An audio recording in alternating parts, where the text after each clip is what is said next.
那关于它怎么安装啊，直接 Windows 键，键盘上 Windows 键加上一个 R， 然后呢输入 CMD，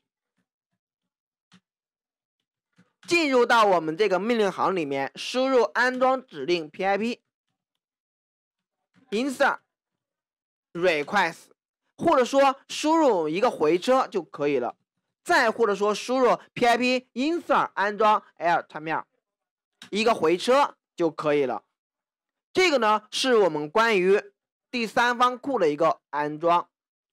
同时如果说啊有任何不懂的疑问，同样的在开头找我。在这个地方啊，如果说我们已经把这两个库呢给安装好了之后，那接下来怎么办啊？接下来我们来验证一下我们是否安装成功。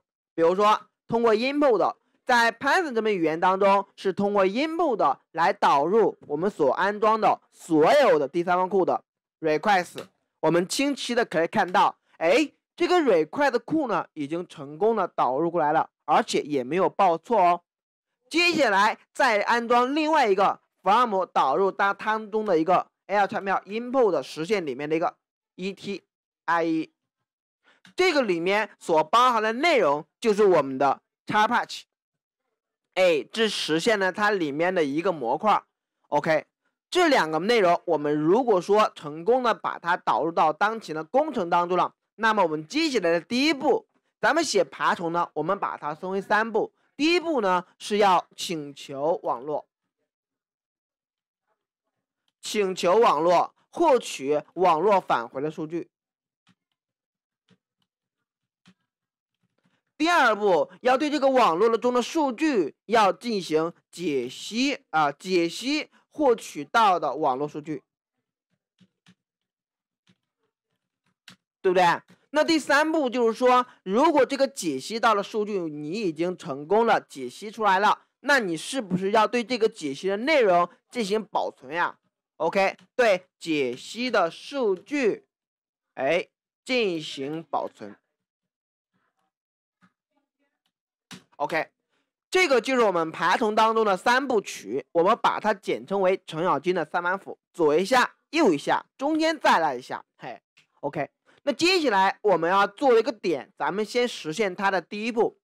这个地方呢，托尼老师我就通过一个封装我们把它稍微的给封装起来，这样让我们看代码也会感觉很清晰。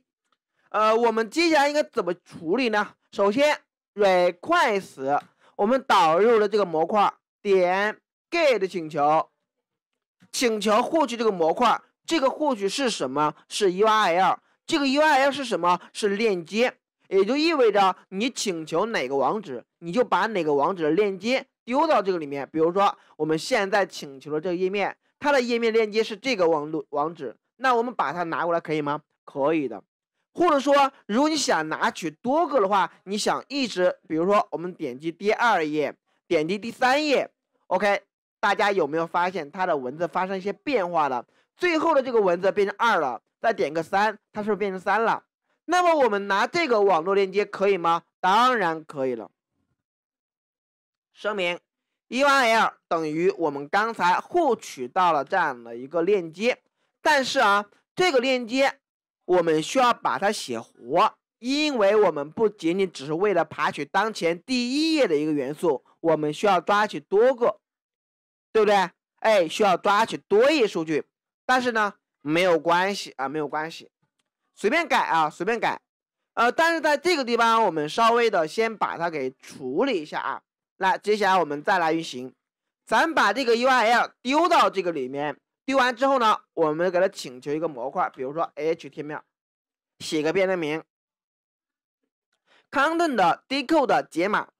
这个解码意味着我们在请求这个网络的时候，每个网站的编码都有不一样的编码，这个网站的编码呢叫 UTF-8。那为什么我们需要编码呢？因为如果没有编码，就相当于你在这个访问文件的过程中比如你在你创建一个新的 PPT 文件，但是呢你偏偏要用它通过 Word 文件来打开，那这个时候就会造成乱码所以说我们的 decode 就相当于解码。解码。解码之后，我们来运行我们的 HTML。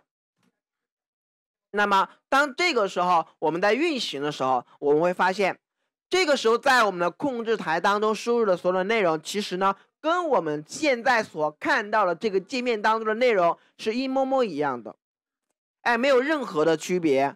所以说，那么我们这一步呢就完成了。